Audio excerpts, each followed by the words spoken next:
আমরা সিদ্ধান্ত নিয়েছি 5টা পর্যন্ত আমরা সরকারকে সময় দিতে চাই।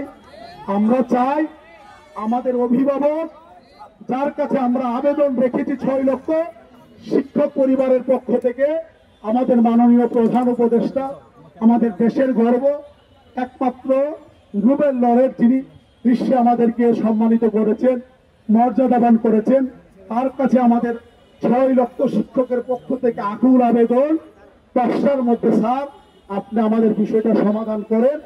আমরা আপনার প্রতি শ্রদ্ধা জানিয়ে আমাদের সচিবালয় যমুনা অভিমুখে পদযাত্রা কর্মসূচিটি 5টা পর্যন্ত আমরা স্থগিত করলাম।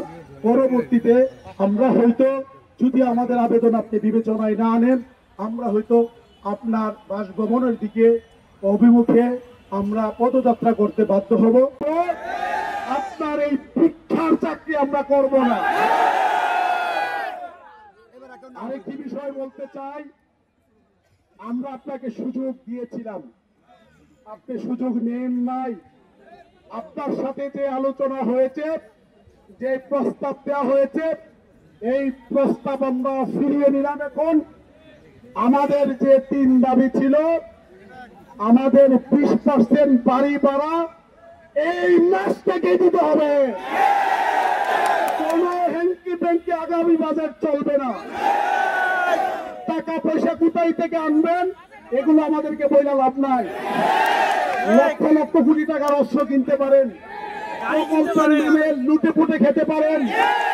আগামীকাল আপনাদের মন্ত্রী হয়ে আসবে, তাদের জন্য আপনারা গাড়ি কিনতে পারেন।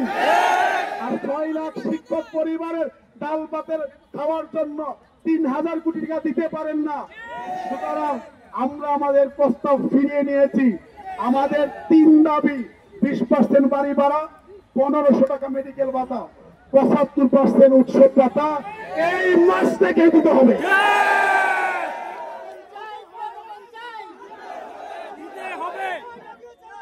মাননীয় প্রধান উপদেষ্টা, আপনাকে সংবোধনে তখন করি নাই, আজকে করছি।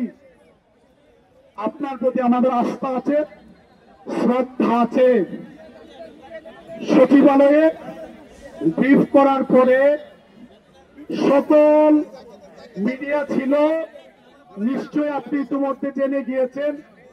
আমরা প্রত্যাখ্যান করে এসেছি। আপনার অপদার্থ, অথর্ব, অ্যাগ্রেসিভ, ষড়যন্ত্রকারী শিক্ষা উপদেষ্টা এই সমাধান করতে পারবে না। আমাদের আর কারোর উপর ভরসা নাই। আজকের আলোচনার পরে আমাদের আর কারোর উপর ভরসা নাই। আমাদের এখন একমাত্র ভরসা আপনি। যদি মনে চাই সমাধান করেন, আর যদি না চাই দাবানলের মতো আন্দোলন ছড়িয়ে পড়েছে, নিয়ন্ত্রণ করার প্রস্তুতি নেন। আপনি যদি মনে করেন আমাদের কোনো প্রয়োজন নাই, আপনার সকল বাহিনী পাঠাইয়া আমরা এখানে আছি, আমাদের সবাইকে ক্রাশ ফাই করে মেরে ফেলেন। 2-4 একটা আপনাকে করতে হবে, হয়তো দাবি মানতে হবে, না হলে ব্রাশ ফায়ার করে আমাদেরকে মেরে ফেলে দিতে হবে।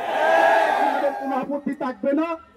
আমরা 6 লক্ষাধিক শিক্ষক পরিবারের সম্মানের জন্য, মর্যাদার জন্য, তাদের হক প্রতিষ্ঠার জন্য, তাদের অধিকার প্রতিষ্ঠার জন্য আমরা আমাদের জীবন এই জাতির জন্য বিলিয়ে দিতে আমরা প্রস্তুত আছি।